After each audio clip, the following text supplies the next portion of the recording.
Hello everyone and welcome. Thank you so much for joining me today. Happy New Year. I hope you had a relaxing end to the year and a great start to 2026. I spent the holidays redecorating my bedroom, painting walls and hanging wallpaper. Which you can kind of see behind me. It's this like jungly print. There's some jaguars, some leaves, some tree branches, which I find super cool, and I'm very happy with how it turned out. I still need to get new bedding, but we're taking it one step at a time. Anyway, the topic of today's video is another linguistics vid, teaching you semantics. Semantics is all about meaning, what words mean, what phrases and sentences mean, and how we use language to communicate complex meanings. So, without any further ado, let's get straight to it. So, what is meaning? What do we mean when we say that something means something? The function of language is communication. The whole purpose of using language is to transmit meaning from one person to another person or a group of people. It's to get the meaning that's within your own head into the head of someone else. So morphology, which we've talked about, and syntax, which we haven't talked about yet, but we'll talk about in future videos, allow us to combine meaningful parts so we can take stems and affixes and words to combine into larger, more meaningful parts like words, phrases, and sentences. We can use morphology to combine stems and affixes to create complex words. Or we can use syntax to combine words into phrases and sentences. So, semantics focuses on meaning. It is the study of meaning in general, of words, sentences, utterances, etc., and the study of the relationship between language and the world. So things like truth conditions, implicatures, which also falls into pragmatics.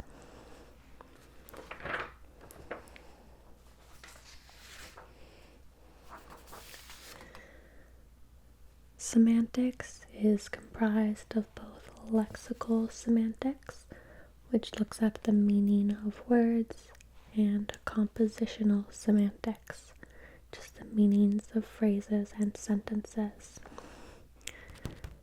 Today we'll be focusing more on lexical semantics, but maybe we'll get into compositional semantics a little bit towards the end.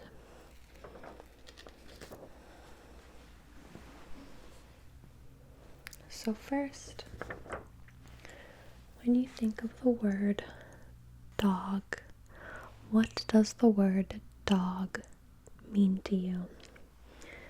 It probably means some sort of fuzzy, four-legged creature, but there's lots of things that you also associate with dogs that comprise its more complex meaning.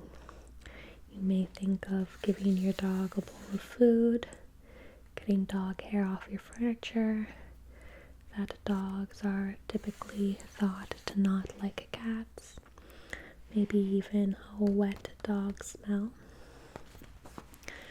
When you think of the word dog, it means more than just something simple. It has a complex kind of web of meanings that are all linked to each other.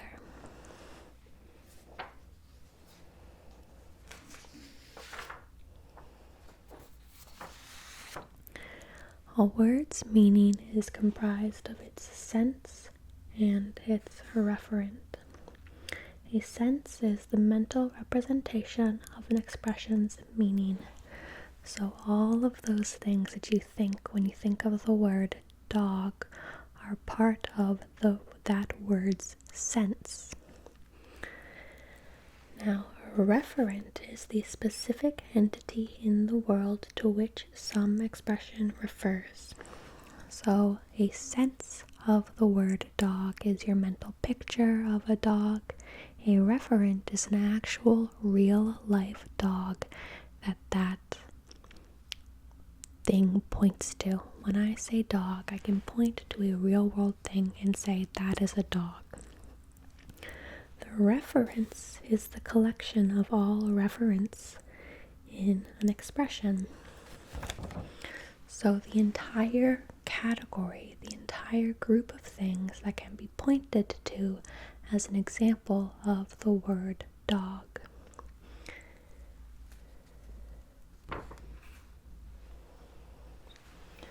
Now, some things have the same sense but different referential meanings. So sense, once again, is that mental picture, but two expressions can have the same referent and different meanings. So for example, George Washington was the first president of the United States. Those both point to the same referent, but that doesn't necessarily mean the same thing as George Washington was George Washington.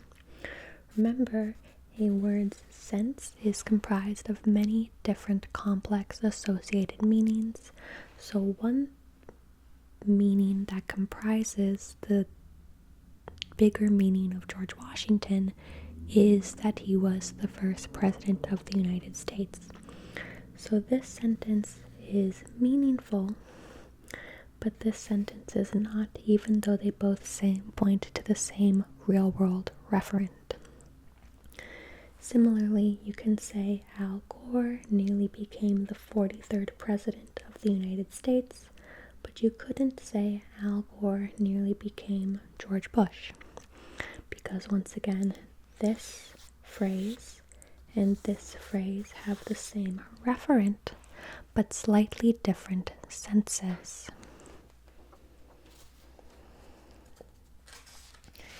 And it's not even necessary that a word has a real world referent at all. For example, an expression may not have a real world referent but still has meaning, like a mythological creature like a leprechaun or a unicorn or a dragon, a fictional country like Genovia from the Princess Diaries, or even some sort of metaphorical usage like the King of the United States.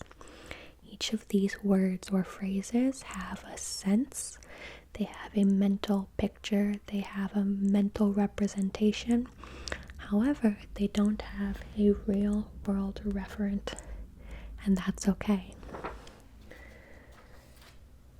Some words are comprised of both a sense and a referent, a real world referent that is, whereas some word meanings are comprised of just their sense, their mental representation, because they are hypothetical, fictional, metaphorical, figurative, etc. Now, you can also have, this also is applying for things like nouns, concrete nouns like a dog or a president or a country. But you can also have abstract nouns like joy, happiness, love, misery, that once again have a sense, but not necessarily a real world referent. So one way we can think of dividing word meanings is by looking at the sense. and looking at the referent.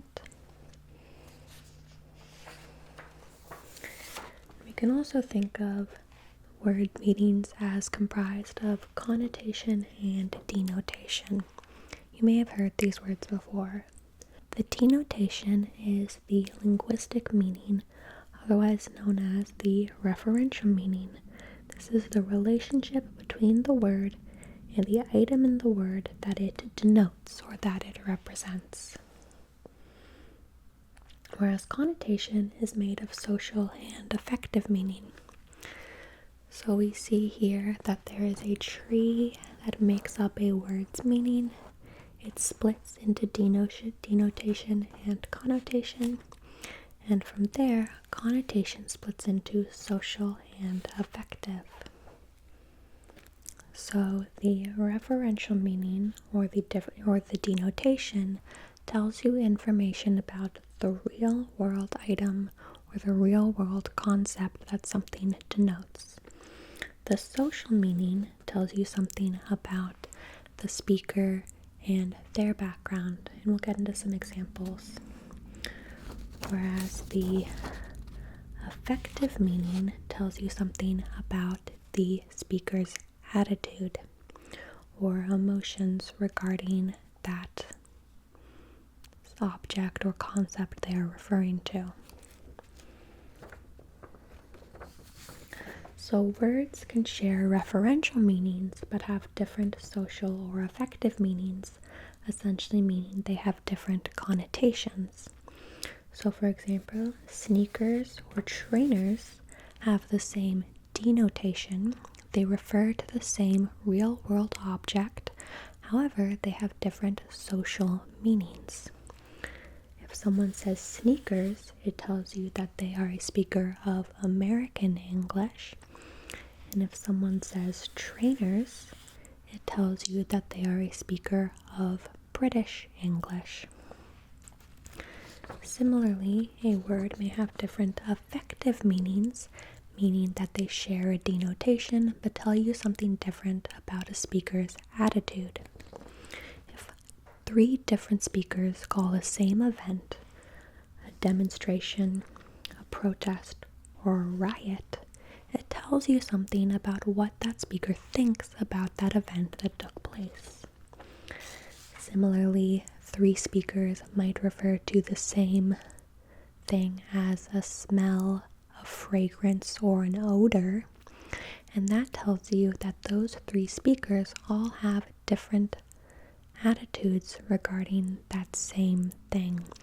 That is the difference in affective meaning. So we have 3 parts that make up a word's meaning. We have the referential meaning, what it refers to in the real world, the social meaning that tells you something about the speaker's background, and the affective meaning that tell you about the speaker's attitudes. So the difference between sneakers and trainers is an example of a change in social meaning, and the difference between fragrance and odor is a difference in affective meaning.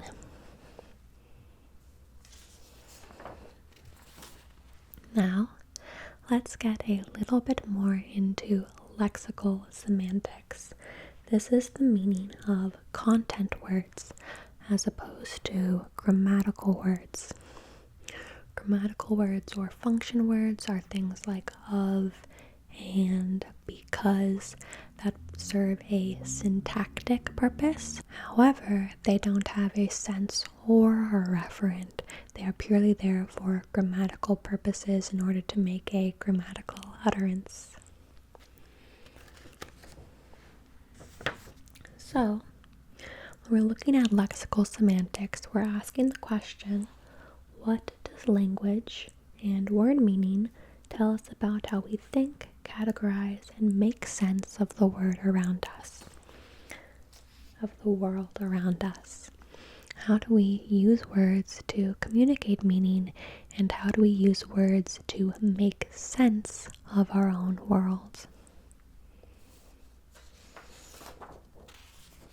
One way we think about this is through semantic relations.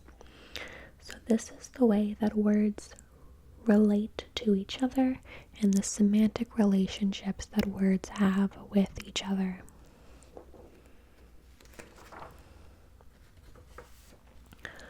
One kind of semantic relation is a hyponym. So this is a hierarchical relationship in which X is a kind of Y. So X is the hyponym and Y is the hypernym. So for example, a hyponym relationship would be between birds and penguins. A penguin is a kind of bird.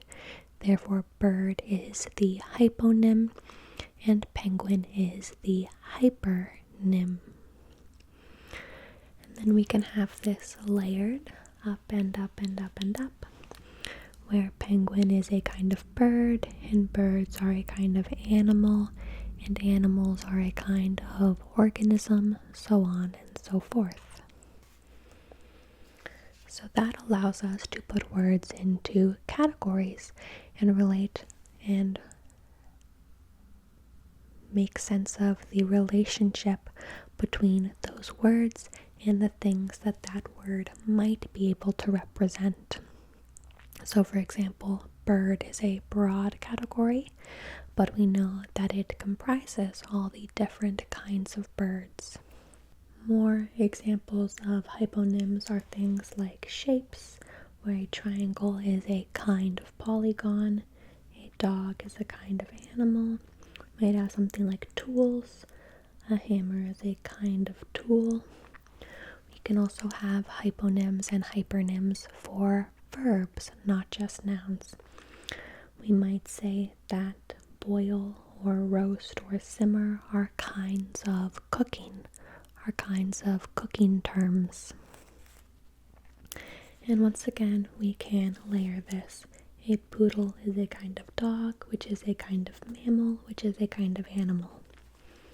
This allows us to categorize the world around us and explain those relationships in linguistic terms or in communicative terms.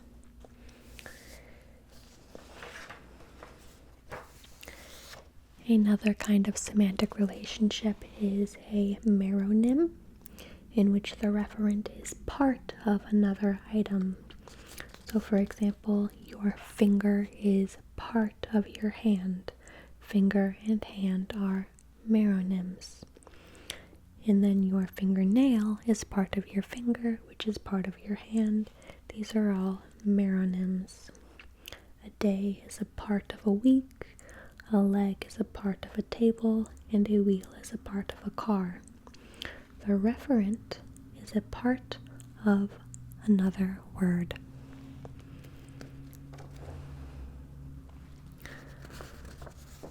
One that you've probably heard of before are synonyms, and this is where lexical items have the same referential meaning. And this is important. They share the same denotation, but they may not necessarily share the same connotation. And once again, there are very few true synonyms. There's usually some sort of nuanced difference between them, or maybe a difference in connotation. Think of words like help and assist, or big and large. They're technically synonyms, but if I say that something is big versus something is large, you may get two slightly different mental pictures. This is because it's really not conducive to have a lot of synonyms in a language. It's really a waste of mental energy to have to remember lots of words that share the same meaning. So for example, lots of color words are close synonyms but not true synonyms. Crimson is slightly different from scarlet, which is slightly different from brick, which is slightly different from vermilion or burgundy, etc. Now, the opposite of a synonym is an antonym. And an antonym is a relationship in which the lexical items are opposite with some respect to some aspect of their referential meaning. And while we only have one kind of synonym, there are multiple kinds of antonyms. We have complementary, gradable, reverse, and converse antonyms.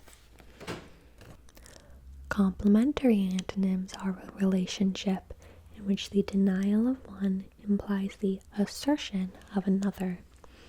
Essentially, if one thing is true, it means that something else is not true. You can either be married or unmarried, but you can't be both at the same time. You can be alive or dead, you can win or you can lose. If it's not X, it must be Y. So this is a relationship in which two things cannot be true at the same time.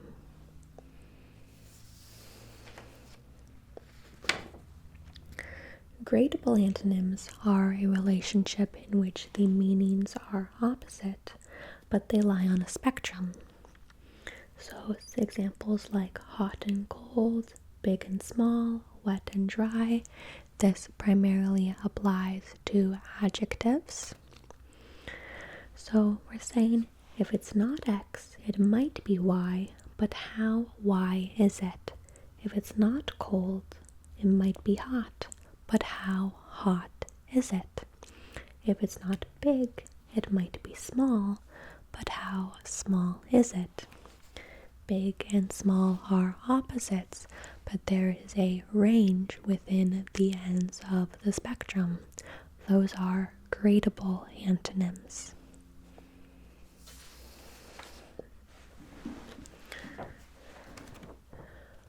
Converse antonyms are a very interesting kind of antonym. These are antonyms in which there is an opposing point of view. So for one thing to be true, another thing must happen as well. In order for someone to receive something, it must have been sent. In order for someone to buy something, it must be sold. In order for there to be a parent, there must also be a child. In order for X to happen, Y must happen also.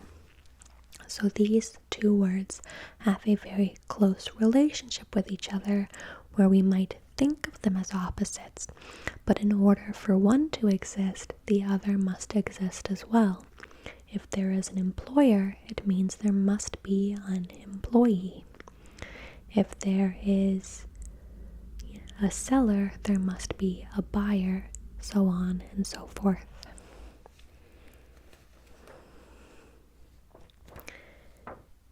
And the final kind of lexical relationship we'll talk about is polysemy. So this is when one word has two or more related meanings.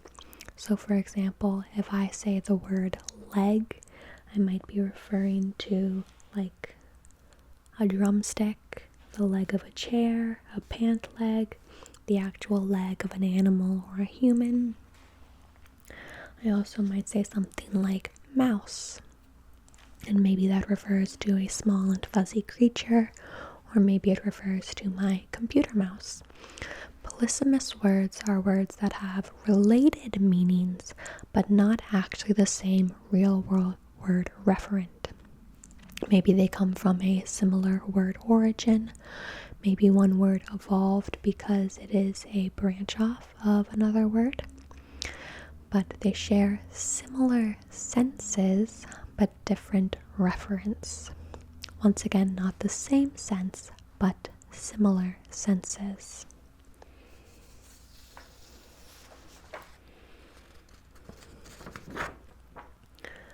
So I'll leave off this video on this note. Why is meaning important? meaning and understanding word meanings is important because it provides us with insights into cognition and cognitive processes. The fact that we have different kind of semantic relations tells us something about how the human brain works to categorize and sort things in our world.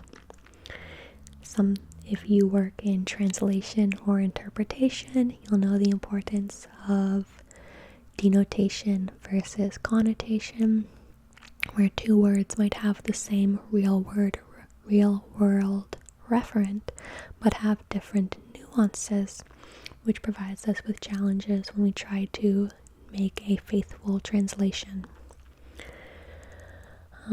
Gaining access to words is critical for fluent speech, both for first language and second language learners, and many clinical conditions involve poor or different lexical access.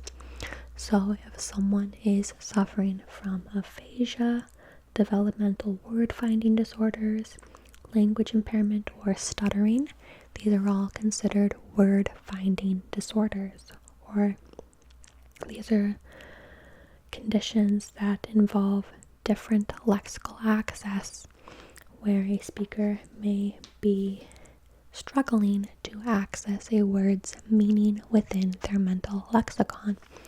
So understanding semantics and word relationships is very important for speech-language pathologists who work with populations who may have some sort of speech disorder. We also know that different disorders may result in different errors, so understanding the different kinds of semantic relationships or the different aspects of a word's meaning is important to understanding these disorders. So understanding and treating these requires knowledge of how it is that words are stored and related to one another. So once again, coming back to if someone has If someone has difficulty with lexical access, knowing whether they're having difficulties in understanding the differences between senses and reference, denotations or connotations, or whether they are mixing up words that have similar semantic relationships, may be beneficial in treating these kinds of disorders. This is not necessarily important for you to know, but when I teach this, I'm often teaching people who are looking to become speech-language pathologists, so I just like to emphasize it for them. This is where I'm going to leave off this video. I'll be back with semantics part 2 in the next video. I might make a semantics part 3 as well further down the line. We'll see.